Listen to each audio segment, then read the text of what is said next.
Today is Thursday, Parashat Vayikra. We're learning from Chok Israel, the Mishlei in Ktubim. The pasuk says, "Tzinim pachim bederech ikesh, shomer nafsho yichak mehem." Thorns and snares are in the way of the crooked. He that guards his soul distances himself from them.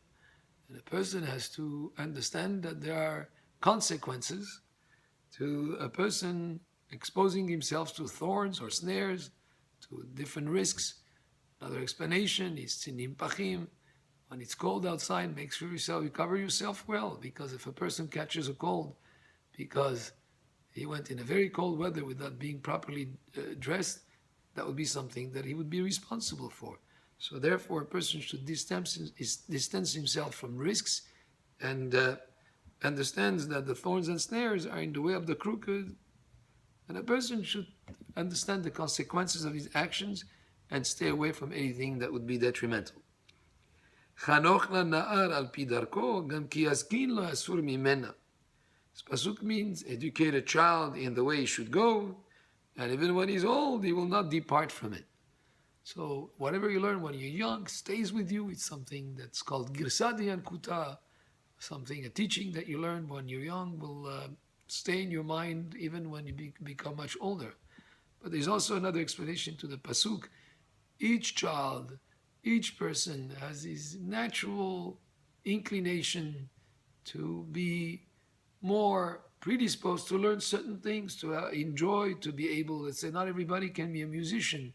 Not everybody has the rhythm to be somebody that knows about how to play drums, for instance. Not everybody can be a mathematician, or certain professions are for a certain type of people. So you have to identify and know what is your child best suited for, what is his inclination, and on that is what you channel his learning, and you approach him on that approach that he's naturally inclined to. And if you do that, you'll be able to have great achievements rather than trying to impose something that is not the nature of the person to be inclined for it. Of course, there's many things that we improve ourselves, and the whole lifetime is a process of becoming better in whatever, but at the same time, to understand that proper inclination of the child and his quality and his character is a very important aspect in any education of any child.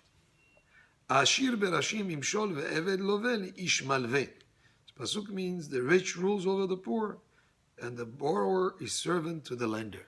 Well, it's a known thing that when you borrow from someone, you borrow money, and there's a lender and a borrower. The borrower is in a way as if he was a servant to the lender, and the quicker you can get rid of loans and pay them off, the freer you are. Of course, sometimes it's business. You need to get investment money to start certain projects, but the quicker you can get rid of loans, the better it is in general, because otherwise, you're like a servant to that person who lends, or that organization that lends the money. Zorea avla yiktzor aven, veshevet evrato yichle. This pasuk means, he who sows iniquity shall reap vanity, and the rod of his wrath shall fail. And Rashi explained, shevet chamato sherodeh bo bnei adam yichle. In other words, in the long run, anybody that is overpowering over other people, eventually his rod will fail. And a person who's sowing iniquity, eventually he'll reap only vanity. Tov ayin uyevorach ki natan min lahmo ladal. A person who has a generous eye is happy for the success of others. Such a person will be blessed because he gives of his bread to the poor. Very important quality of a person, to be happy when somebody else is doing well. Aaron HaKohen had that quality. He merited to be the high priest to connect us with, in his work service in Bittan, in the Mishkan, and his children, because he was Tov Ayin. He was very happy for his brother, even though Moshe was younger than him. He was happy for him that he got that position to be the leader of Am Yisrael. And that's an important quality to have, to be happy for others, happy for the success of others. It's the exact opposite of jealousy or of Ayin Hara. That's Tov Ayin. When a person has a good eye, when he's Tov Ayin, that would be a source of many, many wonderful blessings for that person. Baruch Adonai Le'olam. Amen ve'amen.